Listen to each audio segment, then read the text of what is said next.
Selamat pagi pemirsa, belum tuntas kemarahan masyarakat Pulau Rempang, Kepulauan Riau yang terjadi pada awal September yang lalu kini muncul lagi amuk serupa di Kabupaten Pohuwato, Provinsi Gorontalo. Kantor Bupati Pohuwato dan kantor PT Puncak Mas Tani Sejahtera menjadi sasaran amarah rakyat pada Kamis 21 September kemarin. Potensi konflik antara investor dan kepentingan warga lokal di Pohuwato sejatinya sudah terdeteksi sejak akhir tahun yang lalu. Pemirsa, inilah editorial Media Indonesia edisi Sabtu 23 September 2023 dengan tema Keadilan Buntu di Pohuwato bersama saya, Kevin Ega. Para pemirsa juga bisa ikut berpartisipasi bersama kami dan berinteraksi melalui telepon interaktif di 021 583 9900 dan pagi hari ini saya telah bersama dengan anggota dan redaksi Media Group, Kania Sutisna Winata. Mbak Kania, selamat pagi Mbak Kania. Selamat pagi Egan. Baik, Mbak Kania, sebelum kita berbicara lebih banyak mengenai keadilan di Pohuwato, kita akan simak sejumlah informasi yang menjadi topik hangat di headline harian Media Indonesia pada hari ini. Yang pertama mengenai pragmatisme Perpu Percepatan Pilkada. Makanya kalau kita mencermati mengenai judul ini artinya bahwa tidak hanya pendaftaran capres-cawapres saja yang dimajukan, tapi kemudian juga pilkada rencananya akan dimajukan. Ada wacana tersebut? Ada wacana tersebut yang tentunya masih akan dibahas, tapi sejauh ini memang dari sejumlah pengamat yang mengomentari soal adanya wacana ini mengatakan bahwa tidak ada kegentingan. Tidak ada kegentingan, kemudian juga bahwa dikatakan kepentingannya ini lebih banyak kepentingan politik begitu ya. Nah, ini yang memang kita harus lihat bagaimana perkembangannya. Ya, karena kan ini akan digolkan melalui Perpu ya Mbak ya. Sedangkan kan kalau Perpu itu harus memenuhi syarat adanya kegentingan yang memaksa. Iya. Nah, apakah memang ada kegentingan yang memaksa itu? Apakah ada perbedaan yang signifikan digelar pada bulan November lalu kemudian dimajukan ke September? Nah, ini yang banyak kemudian menjadi yang pasti dikaitkan salah satu alasannya itu karena adanya potensi kekosongan posisi kepala daerah gitu, misalnya dikatakan seperti itu. Paling tidak kalau penjelasan dari Kemendagri mengatakan ada 545 daerah yang tidak akan memilih kepala daerah definitif begitu ya. Sehingga memang kemudian itu diajukan sebagai salah satu alasan mengapa kemudian pilkada harus dimajukan tanggalnya gitu. Tapi kemudian dari para anggota DPR atau para anggota dari fraksi yang ada di dalam komisi mengatakan bahwa ya tidak hanya soal kegentingan atau urgensi untuk memajukan, tapi juga memang harus dipersiapkan teknisnya begitu. Seperti apa, sejauh mana itu akan merubah teknis pelaksanaannya. Itu menjadi catatan juga yang kemudian menjadi intisari dari perdebatan yang terjadi seputar Perpu ini. Ya, apalagi kalau dimajukan dari bulan September, berarti ini akan diadakan sebelum pelantikan anggota legislatif yang baru.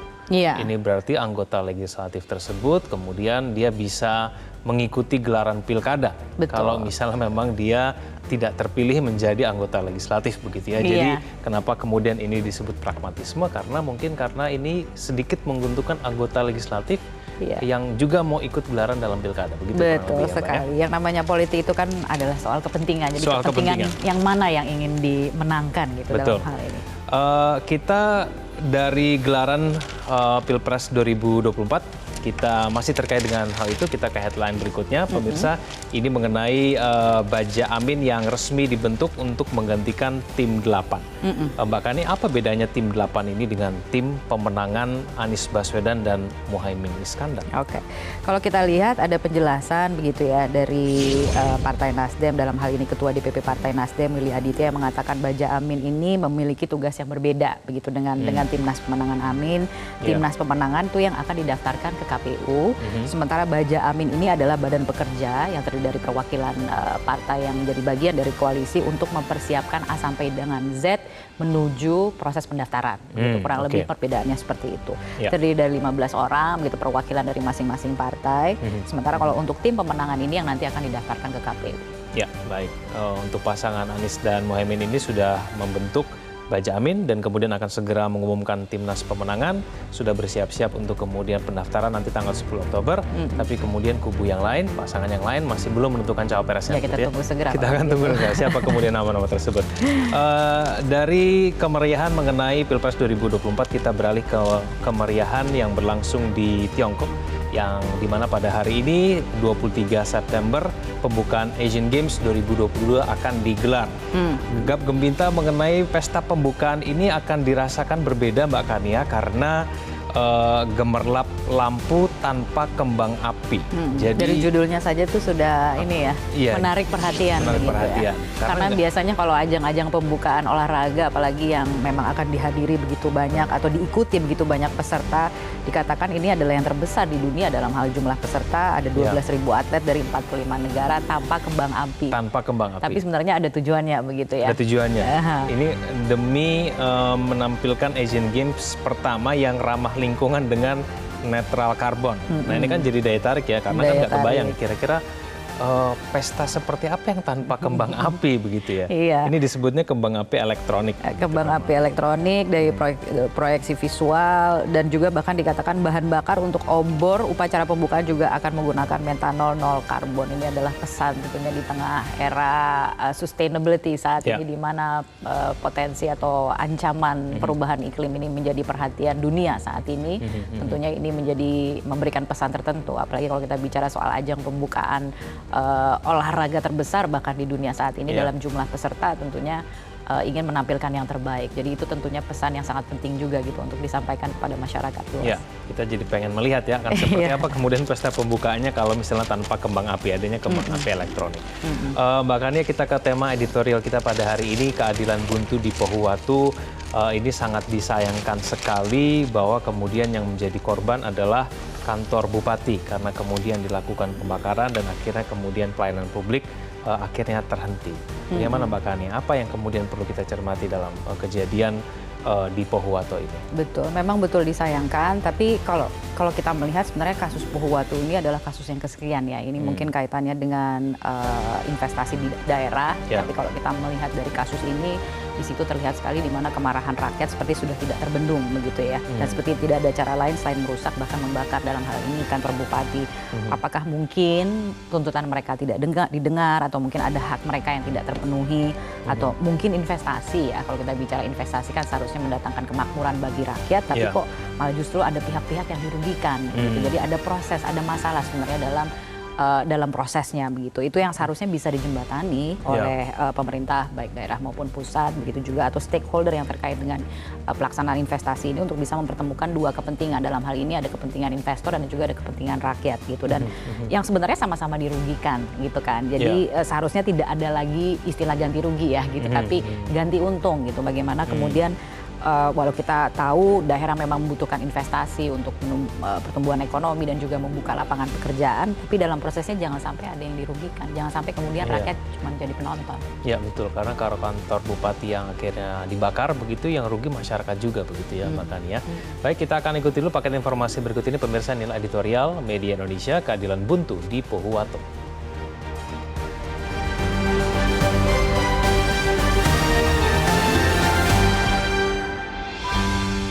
Keadilan buntu di Pohuwatu.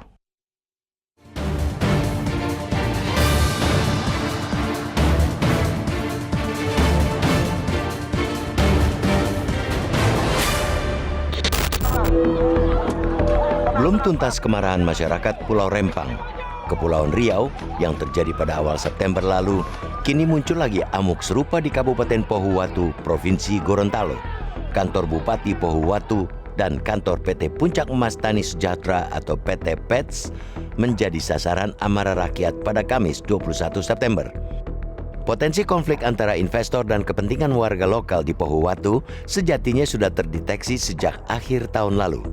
Para penambang emas bersama keluarga mereka sudah resah sejak pemerintah memberi izin usaha pertambangan kepada PT PETS dan kontrak karya kepada PT Gorontalo Sejahtera Mining, PT GSM, keduanya anak usaha dari PT Merdeka Copper Gold Tbk, pengelola proyek Mas Pani Gold Project atau PGP. Cerita selanjutnya mudah ditebak. Kehadiran perusahaan tersebut mengganggu mata pencarian warga lokal yang sudah menambang sejak 1990-an. Sebagai penambang tradisional, bermodal amat mirip tempayan untuk mendulang. Mereka mencari butiran-butiran emas untuk memenuhi kebutuhan sehari-hari keluarga mereka. Menambang emas sudah menjadi profesi mereka selama puluhan tahun, diturunkan dari orang tua mereka. Di mata pemerintah, tentu saja tambang-tambang emas yang terhampar luas di Pohuwatu menjadi modal pertumbuhan ekonomi, baik bagi daerah maupun nasional. Apalagi emas-emas itu masih banyak tersimpan di perut bumi Pohuwatu karena selama ini hanya didulang secara tradisional. Di tengah tekanan ekonomi pasca pandemi COVID-19, pemerintah tentu mencari investor yang bisa menggarap tambang-tambang emas di sana secara modern. Tentunya untuk memberi pemasukan ke negara. Di sini kerap kali pemerintah dituding lebih condong ke investor. Dengan dalih investasi dan pertumbuhan ekonomi, investor bak mendapat karpet merah. Namun, konflik warga di Pulau Rempang dan Pohuwatu dapat menjadi bukti bahwa cara pemerintah memacu pertumbuhan ekonomi tidak memperhatikan hak-hak dasar rakyat. Pertumbuhan ekonomi yang cacat karena pertumbuhan dibangun di atas penderitaan rakyat kecil. Konflik di Pohuwatu ialah satu dari banyaknya kasus serupa di Indonesia. Rakyat kecil acap kali menjadi korban dari kepentingan bisnis. Hak guna usaha atau izin tambang diobral pemerintah ke swasta tanpa memperhatikan hak-hak masyarakat lokal. Pemerintah mestinya menjadi mediator yang cakap dan adil, yang bisa mempertemukan investor dan masyarakat lokal. Tidak sulit mestinya bagi pemerintah karena investor dan masyarakat lokal punya kepentingan yang sama, sama-sama mencari cuan. Pemerintah tinggal mempertemukan mereka di satu meja untuk mempertemukan kedua kepentingan yang sebenarnya sama. Begitu mereka mencapai kata sepakat, pemerintah tinggal menunggu setoran pajak dari mereka.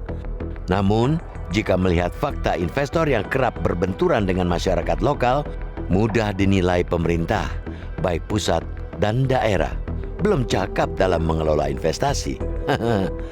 Belum ada jaminan kemudahan berusaha bagi investor, belum ada pula jaminan keadilan bagi masyarakat setempat.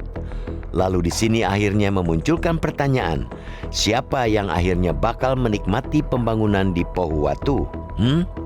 Sementara bunyi sila kelima Pancasila belum berubah, masih keadilan sosial bagi seluruh rakyat Indonesia.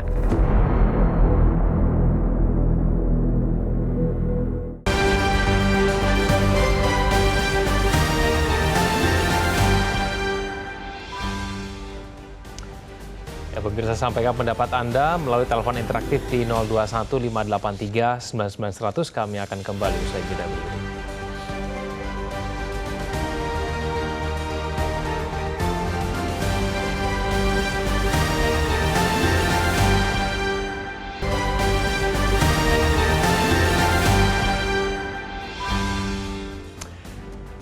Ya, pemirsa, untuk membahas tema editorial media Indonesia pada hari ini kita telah terhubung melalui sambungan telepon dengan Direktur Eksekutif Komite Pemantauan Pelaksanaan Otonomi Daerah Herman Suparman. Pak Herman, selamat pagi. Selamat pagi, Mas Kevin. Ya, terima kasih atas waktunya Pak Herman. Pak Herman, menurut Anda apa yang menjadi penyebab utama sehingga kemudian warga membakar kantor Bupati Gorontalo? Bupati Pohuwatu maksud saya, silakan. Ya, kalau kita melihat konflik yang terjadi di Pohuwatu Gorontalo ya Mas ya, dan kalau kita mau bandingkan itu dengan sejumlah kasus serupa yang terjadi khususnya setelah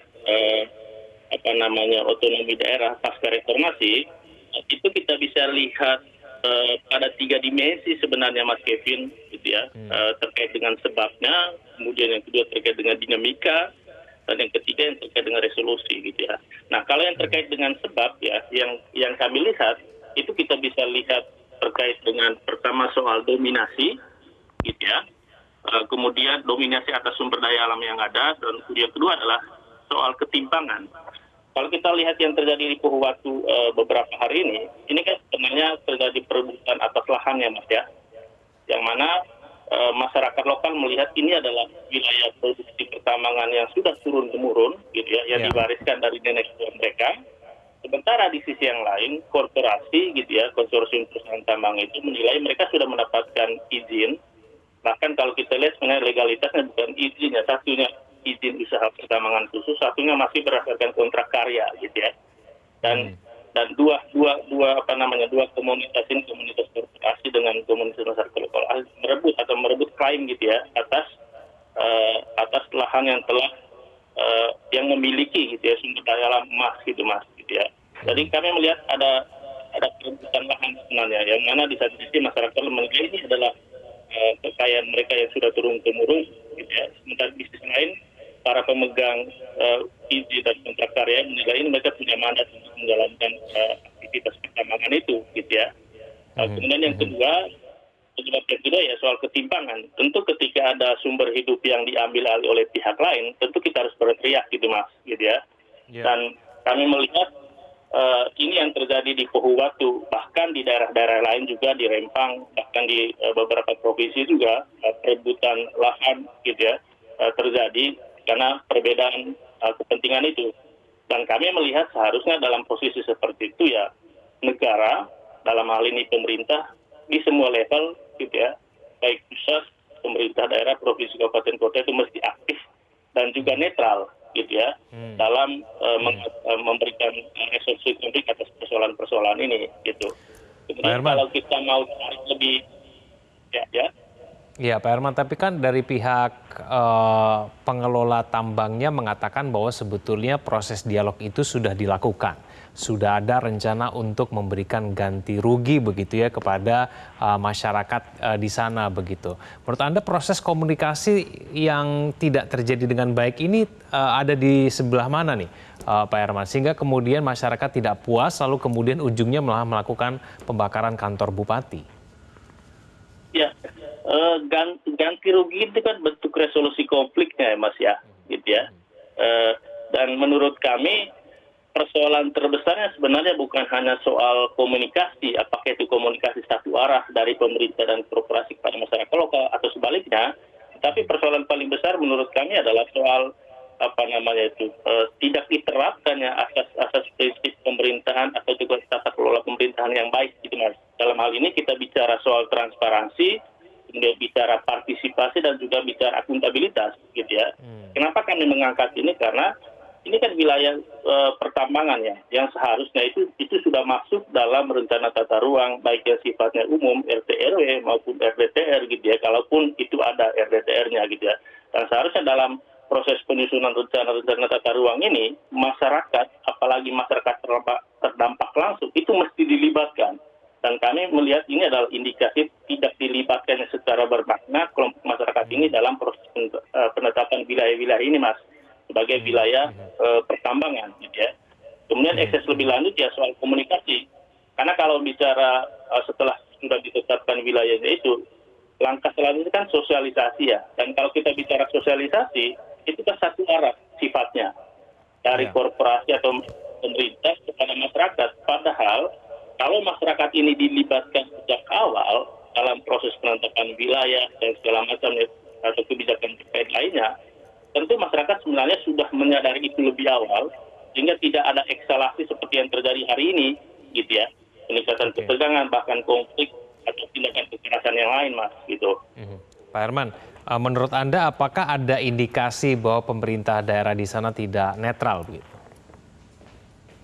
Ya, sebenarnya ketika misalnya pemerintah dari awal itu sudah menetapkan kebijakan, seharusnya itu dia harus sudah melibatkan semua stakeholders gitu Mas ya. Stakeholders dalam arti terutama kelompok-kelompok yang rentan terhadap aktivitas pertambangan ini gitu ya.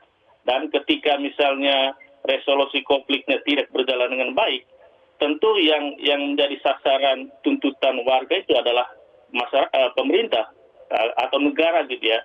Dan dalam konteks ini menurut kami ketika terjadi pembakaran seperti ini, masyarakat di sana menilai kehadiran pemerintah itu sudah tidak bermanfaat lagi, sehingga mereka ujung-ujungnya ada terjadi pembakaran kantor bupati dan segala macam itu ya Mas ya. Jadi ini menurut kami bentuk ketidakpercayaan masyarakat terhadap apa yang menjadi perhatian atau tuntutan mereka selama ini yang terjadi di sana gitu ya. Lalu kalau misalnya kejadiannya sudah seperti ini, Pak Herman, apa yang kemudian bisa dilakukan? Ya, tentu karena ini sudah melibatkan tiga pihak seharusnya ya Mas ya, antara masyarakat, kemudian korporasi dan juga pemerintah daerah, lebih khusus lagi pemerintah Kabupaten Pohuwatu. Menurut kami benar sebenarnya sudah diambil oleh para penjabat Gubernur Gorontalo kemarin turun ke lapangan memfasilitasi gitu ya. Dan tentu ini harus menjadi perhatian pemerintah pusat juga gitu ya. Karena wilayah-wilayah pertambangan ini kan ditetapkan oleh pemerintah pusat Mas gitu ya. Terutama untuk pertambangan mineral logam gitu ya, itu ditetapkan oleh pemerintah pusat, sehingga pemerintah pusat perlu memfasilitasi semua pihak gitu ya, baik itu unsur Pemdanya dalam hal ini Pemkab Kabupaten Pohuwatu, kemudian korporasinya atau perusahaannya, dan juga masyarakat lokalnya. Dan menurut kami ke depan ini kasus beberapa bulan ini mulai dari Rempang kemudian sekarang yang terjadi di Pohuwatu ini harus menjadi perhatian pemerintah, terutama pemerintah pusat gitu ya, agar proses penyusunan kebijakan terutama yang terkait dengan tata ruang ini benar-benar harus melibatkan masyarakat, terutama masyarakat lokal gitu ya, masyarakat yang ada di daerah yang menjadi potensi tambang atau wilayah-wilayah yang ditetapkan sebagai program proyek prioritas nasional gitu Mas. Karena hal ini terjadi di beberapa wilayah lain di Indonesia, ada penolakan masyarakat dan segala macam. Dan menurut kami ini harus mesti dipertimbangkan, diantisipasi dengan baik oleh pemerintah pusat terutama gitu. Pak Herman, tapi cara untuk kemudian menentukan besaran ganti rugi yang adil buat kedua belah pihak itu siapa dan caranya bagaimana? Ya, tentu para pihak itu harus duduk bersama gitu ya Mas ya, antara masyarakat lokal atau masyarakat di lingkar tambang itu dengan pihak korporasi. Tentu ya pembagiannya itu harus adil dalam arti mereka harus memenuhi kebutuhan yang sebagai ganti rugi atas kehadiran korporasi, karena seperti yang saya sebutkan tadi di awal, kehadiran dua perusahaan itu kan atau konsorsium pertambangan itu kan itu merebut ruang hidup mereka gitu ya Mas ya. Dan kalau kita bicara ruang hidup ini kita bicara eksistensi, dan kalau kita bicara eksistensi ya negara mesti harus memperhatikan ganti rugi yang adil gitu ya, yang mana dengan kehadiran ganti rugi itu nanti itu bisa menjaga eksistensi masyarakat lokal yang ada di sana. Gitu.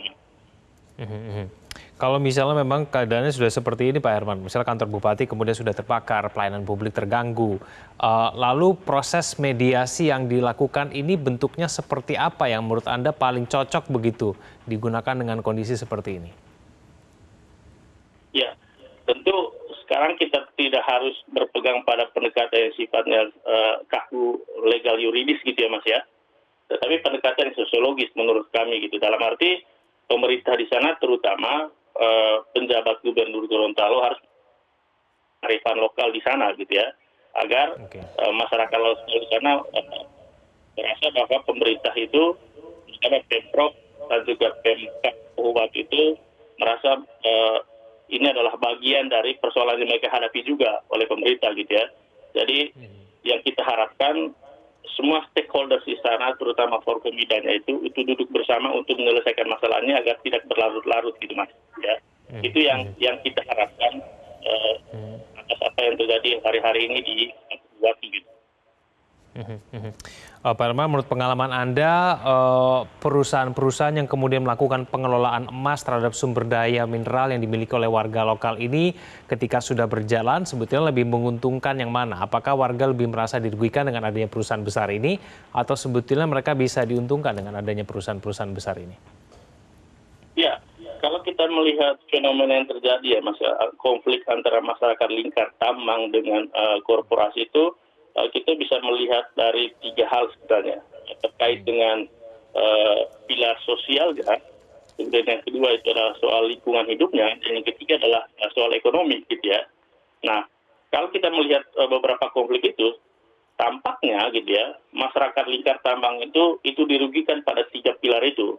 Pertama yang terkait dengan aspek sosial misalnya. Seharusnya dengan kehadiran kehadiran perusahaan-perusahaan tambang itu, akses pendidikan, kemudian peningkatan kualitas pendidikan gitu ya. Pemberdayaan masyarakat itu, terutama masyarakat tingkat tambang itu mestinya ditingkatkan gitu ya. Atau mengalami peningkatan dengan kehadiran korporasi-korporasi ini. Tapi dengan fakta yang terjadi sekarang dengan ada penolakan itu mengindikasikan bahwa memang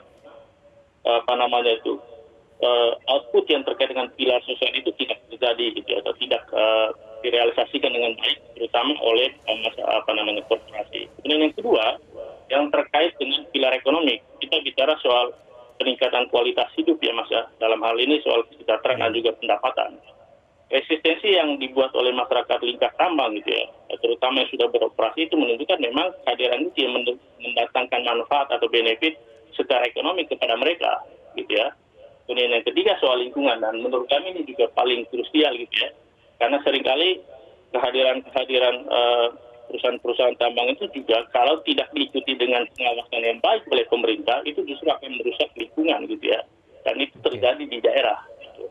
Dan dengan kondisi seperti itu, baik yang terkait dengan aspek sosial, ekonomi dan juga lingkungan, ya kita bisa maklumi kalau misalnya kelompok masyarakat tingkat tambang itu yang kita bisa tempatkan mereka itu sebagai kelompok rentan itu ya, itu pasti dimaklumi, dan kita tidak mengharapkan pemerintah mendiamkan itu terus ke depan gitu ya.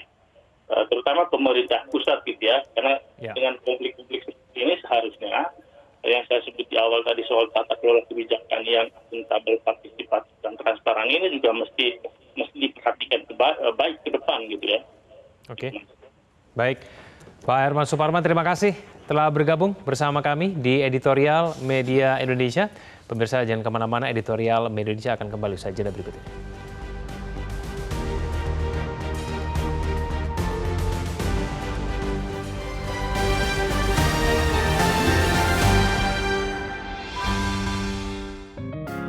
Media Indonesia mengajak Anda untuk mengakses fitur premium e-paper. Dengan sajian konten berbasis intelektual dan meneguhkan kebangsaan, Media Indonesia tampil dengan lebih dinamis melalui e-paper Media Indonesia yang dapat Anda akses kapan saja, di mana saja. Caranya mudah, download aplikasi Media Indonesia di Android atau ketik link e-paper.mediaindonesia.com atau bisa scan QR Code pada layar kaca Anda. Klik tab e-paper di bagian samping layar tablet Anda, daftarkan data diri, serta pilih paket berlangganan e-paper Media Indonesia sesuai dengan kebutuhan Anda. Nikmati juga bonus spesial tambahan 4 halaman rubrik fokus setiap hari. Semua bisa Anda dapatkan hanya di e-paper Media Indonesia. Untuk informasi lebih lanjut, hubungi customer service di nomor 0811 1201 2018 atau kunjungi media sosial @Media Indonesia. Media Indonesia, referensi bangsa. Kembali bersama kami di Editorial Media Indonesia. Pemirsa, kita akan mulai menyapa penelpon kita pada pagi hari ini. Yang pertama ada Bapak Bion dari Mataram. Pak Bion, selamat pagi. Halo, Pak Bion? Sudah tersambung dengan Bapak Bion dari Mataram? Baik, tampak. Ya, halo Pak Bion. Selamat pagi, Bung Kalvin dan Mbak Dara. Selamat pagi, Metro. Jadi selamat pagi, Pak Bion. Kalvin. Silakan, Pak Bion. Ya, baik. Jadi begini, dalam konteks konflik agraria dengan rakyat, ini menjadi persoalan rakyat di era rezim kediktatoran Soeharto maupun kapitalis Zionis Anda ini. Nah, dalam hal ini negara harus hadir untuk coba mencari win-win solution of justice, pembagian kekuasaan yang berkeadilan dalam rangka rakyat diberikan hak hidup, hak keadilan, hak nyaman bagi rakyat yang diatur oleh Declaration of Human Rights. Itu satu. Lalu yang kedua, dalam hal ini ada solusi sebenarnya yang terbaik dari negara untuk membagi proses tambang rakyat. Sekian hektar diberikan untuk rakyat sebagai tambang yang bisa memberikan hak hidup dijamin oleh konstitusi tentunya. Itu yang kedua. Karena ini pengalaman kita, Mas Kevin, di Lombok ini pernah terjadi seperti ini, tapi rakyat tidak seanarkis untuk membakar kantor bupati dan lain-lain. Dan ini pernah saya perjuangkan tahun 98 dulu, termasuk bandara yang ketika itu kami seperti anjing ditarik ke sana kemari pada zaman reformasi pada saat itu. Jadi negara dalam hal ini memberikan izin, pengelolaan kan pusat ini, dan pusat bukan daerah. Jadi bagi saja pengelolaan hak rakyat tambang emas ini sekian hektar untuk tambang rakyat, sekian hektar dikelola oleh negara. Mungkin ini bisa mencarikan solusi bagi rakyat yang sekarang coba meningkatkan taraf kehidupan mereka dari nenek moyang yang ada di sana. Itu yang kedua. Lalu yang ketiga, saya bingung juga. Begitu hebatnya negara coba memporak-porandakan rakyat miskin. Semestinya tidak itu win-win solution of justice.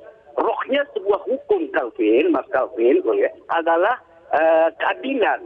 Ya, justiciar culum katanya dalam ilmu hukum, sebetulnya saya seorang lawyer.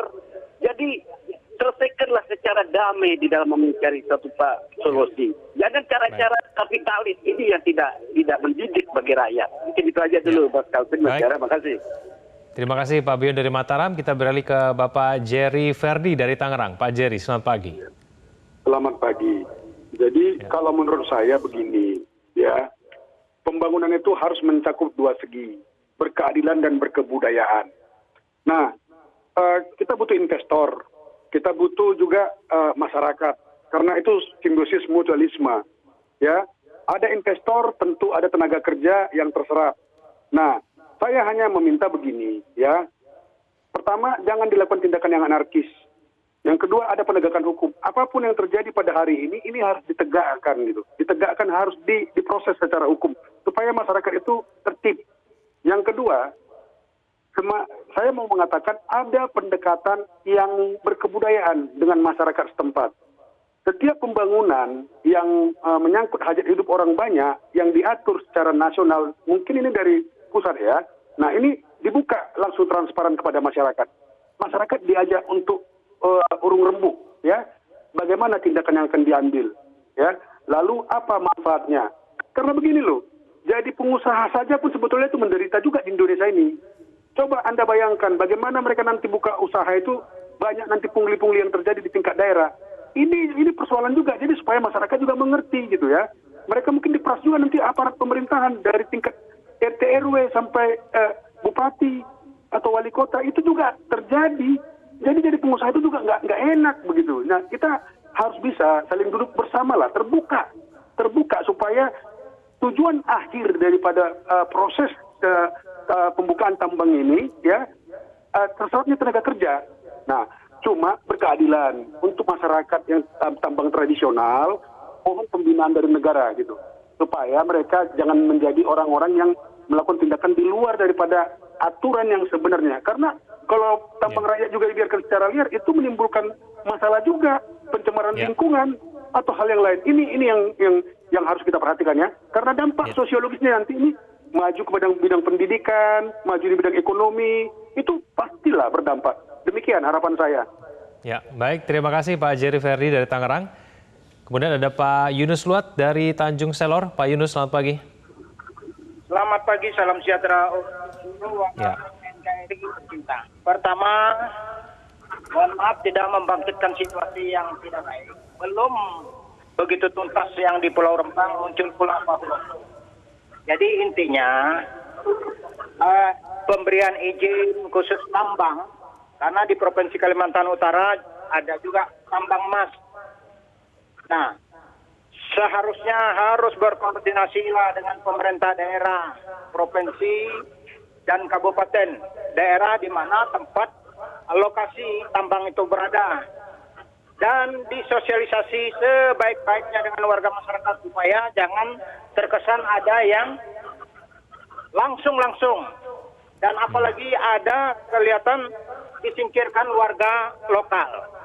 Nah, saya jujur katakan, untung ada kinerja terbaik dari presisi mereka ini yang bisa menenangkan, mengamankan. Ya, kita tidak berharap terjadi seperti di daerah lain. Puji Tuhan, alhamdulillah bahwa di daerah Kalimantan Utara, walaupun sangat rawan untuk terjadinya kasus-kasus tambang ilegal ini dengan izin pemerintah pusat, tetapi syukur puji Tuhan karena tidak terjadi dan kita tetap mengantisipasi. Kami berharap kita harus secara humanis baik dengan warga masyarakat. Kalau nanti ada warga masyarakat lokal yang brutal, itu ada lembaga adat Dayak, yang lembaga adat setempat maksud saya, khususnya Dayak lah, yang akan menangani. Tetapi mohon izin, menurut analisa kami justru mohon maaf, saya tidak menyebutkan bahwa semua pendatang seperti itu. Rata-rata yang membuat ulah ini adalah mereka yang dari luar pulau, bukan warga lokal. Itu yang kita amati. Di mana-mana terjadi seperti itu. Ya, memang mereka dengan prinsip bahwa karena mereka merantau, mohon izin ya, tidak semua lah seperti itu. Karena mereka merantau, jadi mereka mencari uang bagaimanapun caranya. Nah, akhirnya orang-orang lokal tertinggal dan itu rawan sosialnya untuk terjadi konflik. Oleh sebab itu betul-betul ditata dengan baik, diatur baik, harus kondusif, aman, damai. Kita bekerja bersama. Dan kalau bisa hasilnya jangan hanya untuk satu orang, tetapi mari kasih masuk itu untuk kas negara, untuk warga lokal dibangun kembali. Jangan hanya diambil hartanya, tetapi warga masyarakat setempat ditinggal malah dibuat susah. Itu yang kami lihat sementara ini. Sekali lagi terima kasih kepada pihak Polda Kaltara yang sudah bisa menangani dengan baik. Supaya ke depan terima kasih Pak Yunus Luat. Terima kasih sudah kami tangkap poinnya. Kita langsung beralih ke Pak Sujatmoko dari Bekasi. Pak Sujatmoko, selamat pagi. Selamat pagi, Metro Pagi. Ya, silakan. Ya, ada Pohuwato dan Rempang ini. Jadi kalau saya melihatnya bahwa pemerintah sudah bagus ya dengan menaikkan bagaimana supaya investasi di Indonesia ini semakin maju, tetapi emang selalu terlupakan perihal koordinasi. Mungkin pada saat awal koordinasi itu mungkin bagus antara pusat dan daerah, tapi kontrolnya kadang-kadang yang nggak ada ini. Bukan lemah, kalau saya bilang sih nggak ada. Karena ini bukan merupakan sebuah kejadian. Yang ini pasti akan berefek ke Rempang. Karena ini sebagai contoh bahwa investasi di Pohuwato ini secara masyarakat saya yakin kalau seumpamanya dengan adanya investasi di situ penambangan yang orang asing di Pohuwato ini akan meningkatkan taraf hidupnya, saya yakin nggak akan ada masalah, nggak ada yang namanya orang terpicu untuk melakukan demo dan segala macamnya. Karena emang ini yang hari ini kita lihat investasi ya investasi yang hampir semuanya mungkin kekayaan yang ada di Indonesia ini yang sudah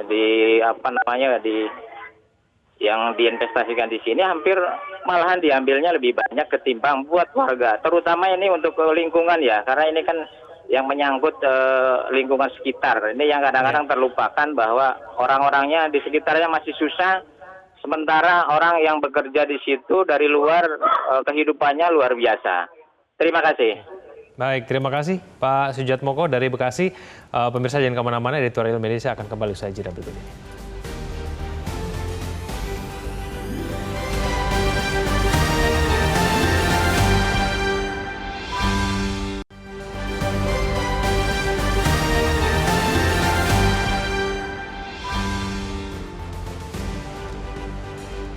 Kembali bersama kami di editorial Media Indonesia. Mbak Kania sekalian menanggapi mengenai penelpon kita di segmen sebelumnya bahwa kita mungkin bisa sepakat ya bahwa sebetulnya kalau misalnya investasi datang lalu kemudian itu dijelaskan dengan baik-baik kepada warga sekitar, sosialisasi dengan berjalan baik dan menjamin bahwa kedatangan investasi itu perusahaan besar yang kemudian mengelola emas yang dimiliki oleh tambang rakyat ini.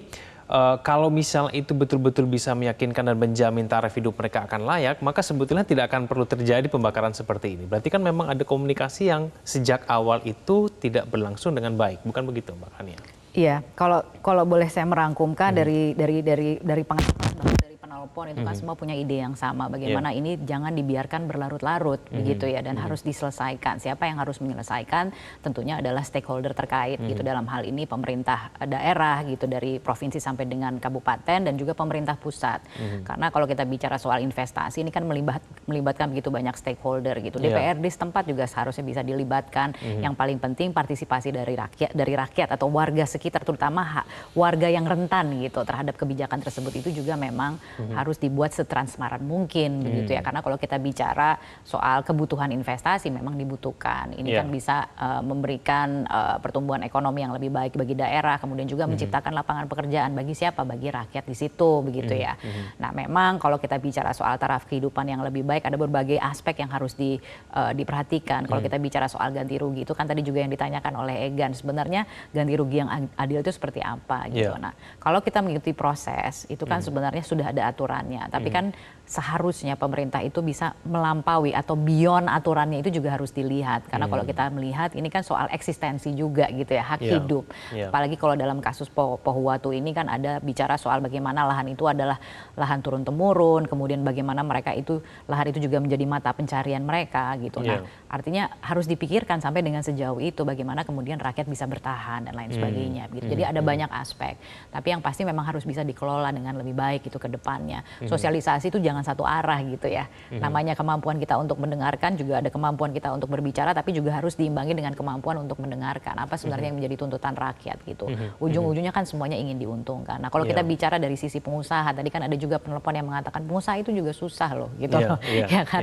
Ada pungli dan ada lain sebagainya begitu ya. Kemudian itu juga harus dipikirkan jalan keluarnya gitu ya.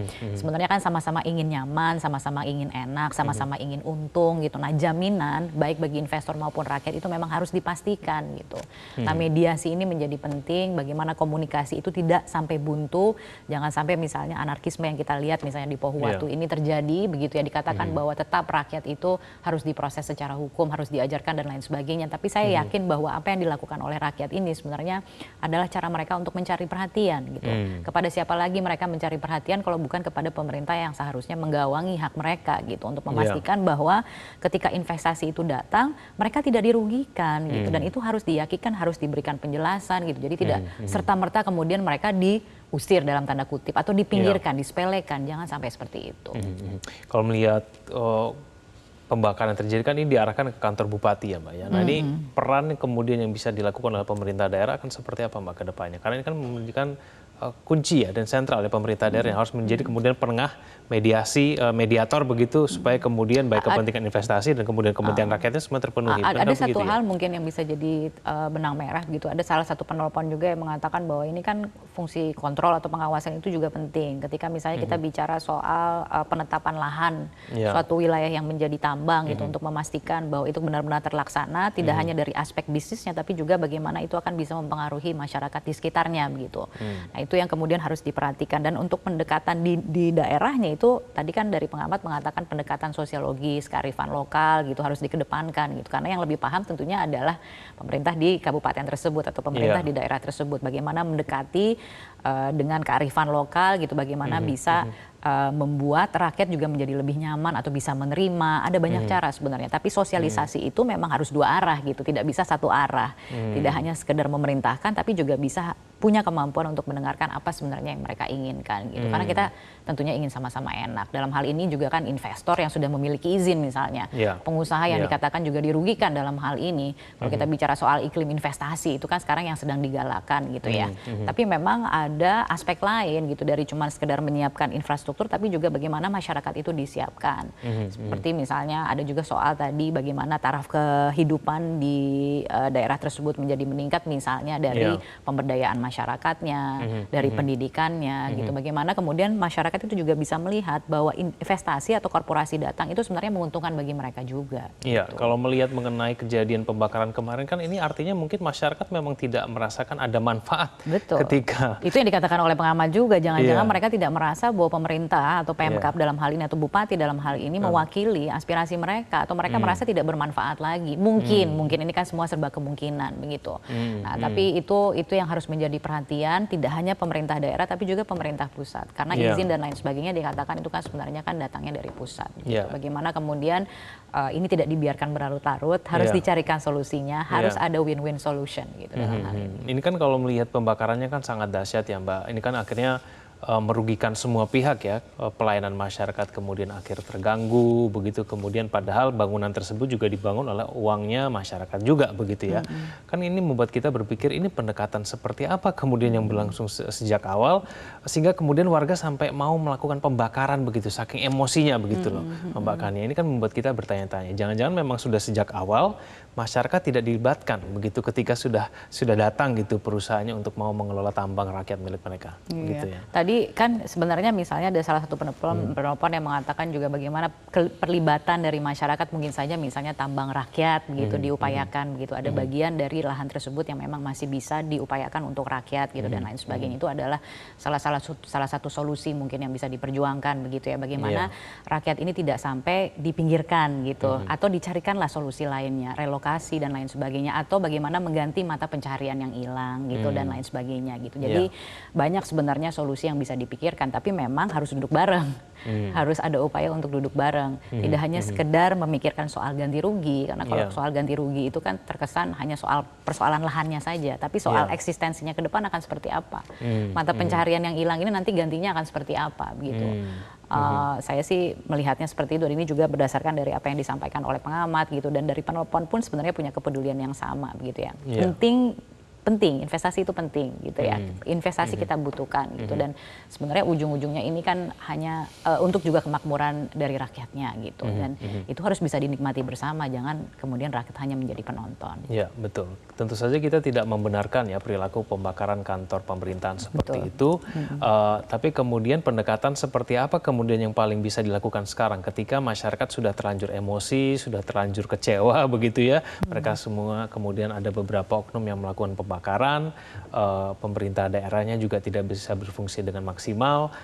Mungkin juga perusahaannya juga akhirnya enggan juga akhirnya melihat. Mungkin pemerintah pusat juga harus turun tangan dalam hal ini gitu ya. Ya betul, karena ini udah ada melibatkan 3 pihak begitu ya. Ada investornya, ada pengusahanya, ada rakyatnya, dan juga ada pemerintah kabupaten, pemerintah provinsi gitu. Jadi mungkin pemerintah pusat juga harus turun tangan untuk memastikan bahwa ini tidak berlarut-larut, dan ada kemungkinan mungkin akan terjadi kasus serupa di tempat yang lain. Kita tidak tahu, karena kita tahu izin pertambangan itu kan ada di mana-mana begitu ya, untuk memastikan bahwa setiap kali kemudian investasi datang itu memang bisa dimanfaatkan secara maksimal gitu, mendatangkan kemakmuran untuk semua.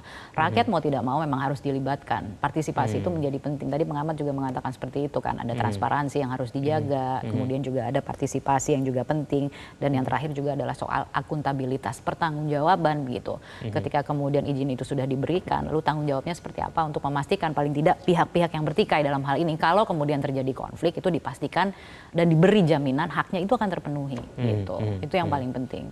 Ini kan tambang emas rakyat ya, Mbak Kania ya. Ini kan sudah turun-temurun sejak puluhan tahun dan mungkin ratusan tahun juga.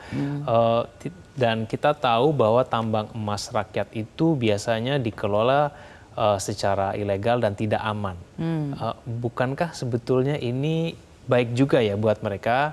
Karena dari segi keamanan pun tambang emas rakyat itu tidak menjamin keamanan, memiliki resiko yang tinggi. Bukankah seharusnya mereka juga bisa melihat bahwa datangnya investasi ini ketika mereka dilibatkan itu juga menguntungkan juga buat mereka? Ketika mereka dilibatkan, bukan? Nah itu dia. Itu dia gitu. Mereka harus tetap dilibatkan begitu ya. Memang gitu ya, ada pendapat seperti itu bahwa tambang rakyat itu kan sebenarnya kalau kita melihat dari tujuan utamanya itu adalah bagaimana penambangan ini bisa dilakukan secara lebih modern gitu ya. Artinya kan itu juga lebih menguntungkan sebenarnya dari pendapatan daerah dan lain sebagainya begitu ya. Tapi ketika kita bicara modern, seakan-akan tambang rakyat atau yang konvensional atau yang lebih berbahaya dalam tanda kutip ini seperti tidak punya tempat begitu. Nah, artinya kita bicara soal SDM. Rakyat hanya tahu cara seperti itu memang harus bisa diajarkan misalnya. Atau misalnya harus bisa diberi penjelasan gitu.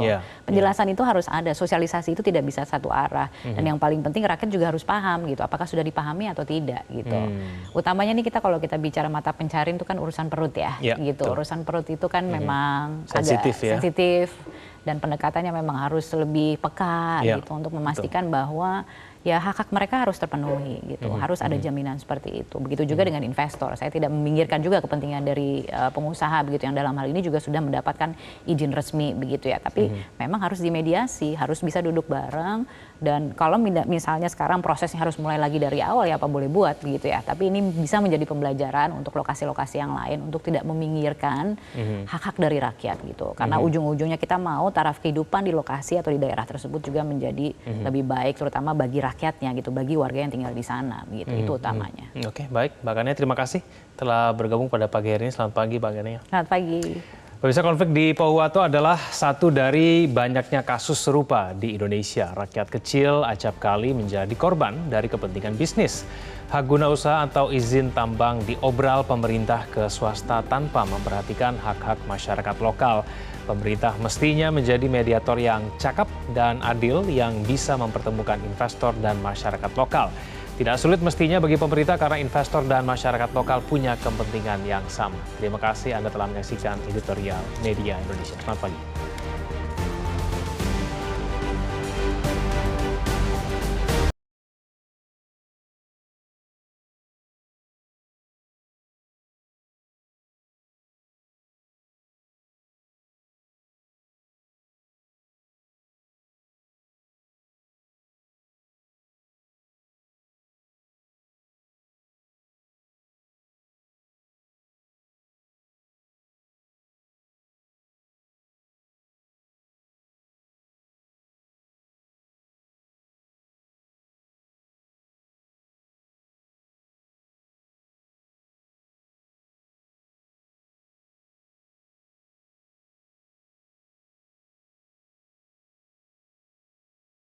Jelajahi cara baru mendapatkan informasi. Download Metro TV Extend sekarang.